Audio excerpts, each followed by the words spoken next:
lobbied and advised the Biden administration, EU governments, and the European Parliament, was in fact set up and directly controlled by Tehran.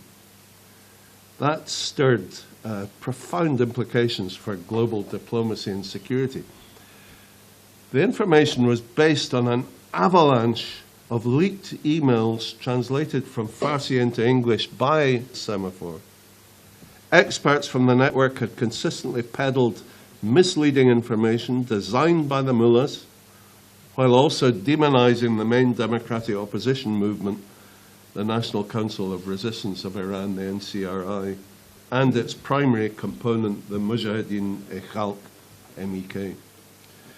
The leaked emails exposed how the theocratic regime sought to use the experts network to build international ties with influential academics and researchers, penetrating governments, think tanks, and advisory groups at the highest level, and spreading the regime's propaganda in the Western media. They revealed the disturbing fact that European governments and institutions were relying on analyses and recommendations for their policy on Iran provided by these so-called experts. The emails unmasked the Iranian regime's covert initiative to advance Tehran's interests, including its nuclear program, while diverting attention from its appalling human rights record. Emails dating back to the formation of the experts network showed how Saeed Khatibzadeh, a senior advisor and spokesperson for the Ministry of Foreign Affairs in Tehran, worked to meticulously cultivate relationships with European and American academics, scholars, and researchers. Khatibzadeh detailed his plans in a March 2014 email where he wrote, and this is his quote from the email, "This initiative, which we call Iran Experts Initiative, consists of a core group of 6 to 10 distinguished second-generation Iranians who have established affiliation with the leading international think tanks and academic institutions, mainly in Europe and the US.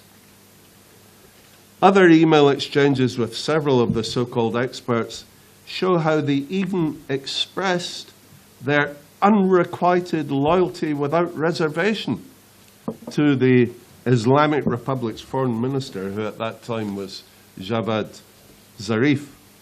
And often they asked for the regime's senior officials to pre-review articles they were preparing to publish in Western media.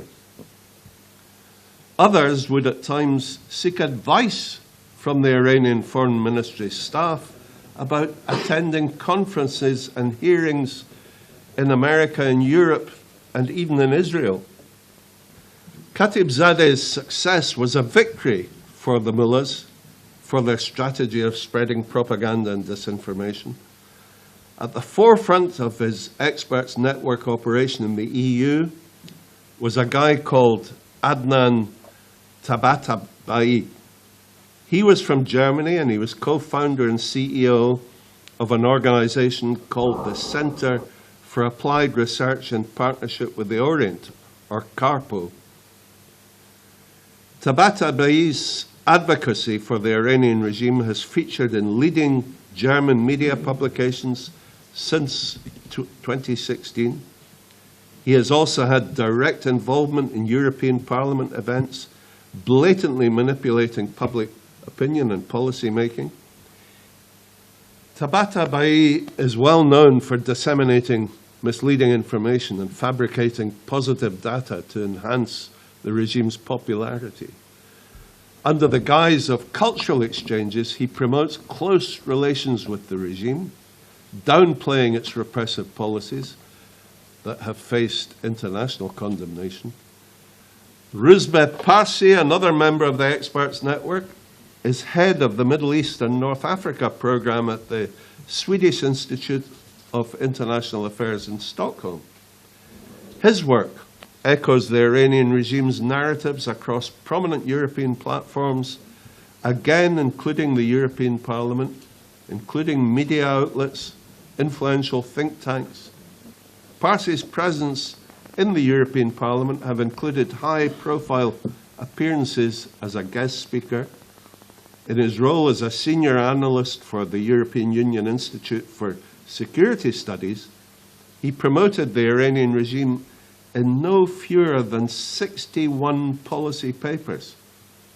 His colleague in the experts network is Eli Garanmaya, Deputy Director of the same Middle East and North Africa program in Stockholm, and she has played a key role in shaping Europe's approach to Iran for the past 10 years, with over 140 published articles and policy papers, interviews, podcasts, and media contributions.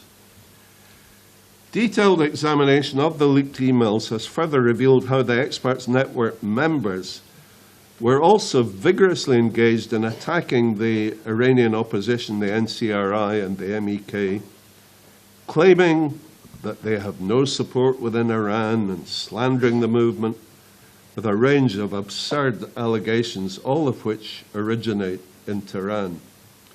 They parroted the traditional rhetoric from the mullahs, arguing that the NCRI and the MEK should not be seen as a viable democratic alternative to the current regime in Iran, declaring that the only realistic way forward was to resurrect the nuclear deal, lift sanctions, and maintain dialogue and diplomacy with the mullahs regime.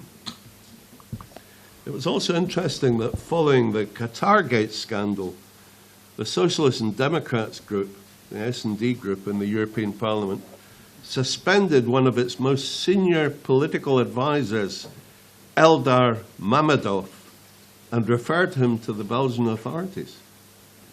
Mammadov, a Latvian national, had been serving as an S&D advisor to the Parliament's Foreign Affairs Committee for more than a decade. I recall Mammadov well. Every time we put down a resolution attacking the mullah's regime, Mammadov persuaded the S&D group to counter it. In his interactions with members of Parliament, Mammadov routinely echoed Tehran's anti-MEK propaganda, and he authored numerous articles demonizing the MEK while downplaying the regime's crimes and aggressive warmongering regional conduct.